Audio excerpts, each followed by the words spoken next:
Assalamualaikum warahmatullahi wabarakatuh. Baik, saya Jita Sumandingsi dengan NIM 20009023 dari Program Studi Pendidikan Pancasila dan Kewarganegaraan Universitas Ahmad Dahlan. Kali ini saya akan membahas tentang manajemen kepegawaian. Baik, saya telah bersama operator sekolah SMP Negeri 2 Payung dengan Ibu siapa? Ulianiati. Baik Ibu, saya akan bertanya sedikit mengenai manajemen kepegawaian di SMP Negeri 2 Payung. Ya, silakan. Yang pertama, bagaimana cara sekolah melakukan perencanaan pegawai? Biasanya sekolah melakukan diskusi terlebih dahulu, misalkan ke kepala sekolah, wakil kepala sekolah, sama orang-orang yang tentunya berkepentingan untuk mengambil kesimpulan apakah perlu diambil atau merekrutmen pegawai baru atau lebih memanfaatkan tenaga yang ada di dalam seperti itu. Kalau memang membutuhkan, maka akan dilakukan open recruitment. Contoh pembagian tugas di sekolah seperti apa ya Bu? Biasanya kalau contohnya misalnya saya operator di sekolah, biasanya kepala sekolah ada list memang tugas untuk operator itu apa saja. Terus nanti biasanya dari dinas juga misalkan ketika mau UAS atau mau ujian sekolah kan, biasanya itu ada misalkan pengiriman data. Nah, itu dilakukan secara real time.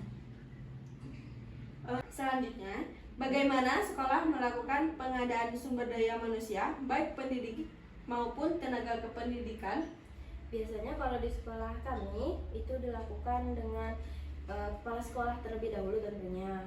Misalkan ada misalkan OPS diperlukan kan, maka akan di-share di lingkup sekolah itu terlebih dahulu.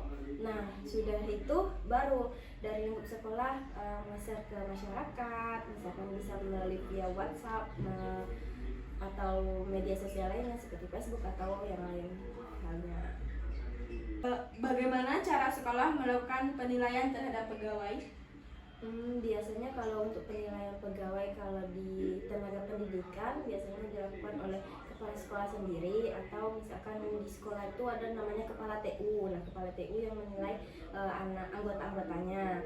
Terus kalau misalkan kayak guru kan ada namanya supervisi untuk memang penilaian guru tersebut. Itu biasanya ada jadwalnya, itu sesuai koordinasi lah dengan kepala sekolah tentunya.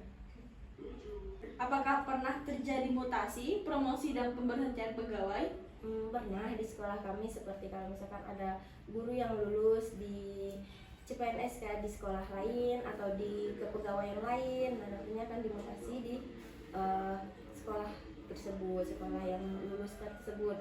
Nah, kalau misalkan pemberhentian biasanya jarang terjadi, tapi pernah. Namun itu melalui tahap-tahap tertentu, misalkan diberitahu dulu 3 kali kesempatan untuk diberitahu. Baiklah Ibu, itulah tadi sedikit pertanyaan dari saya mengenai manajemen kepegawaian di SMP Negeri 2 Payung. Terima kasih Ibu telah menyempatkan waktunya untuk saya wawancarai pada hari ini. Saya akhiri, wassalamualaikum warahmatullahi wabarakatuh. Waalaikumsalam warahmatullahi wabarakatuh.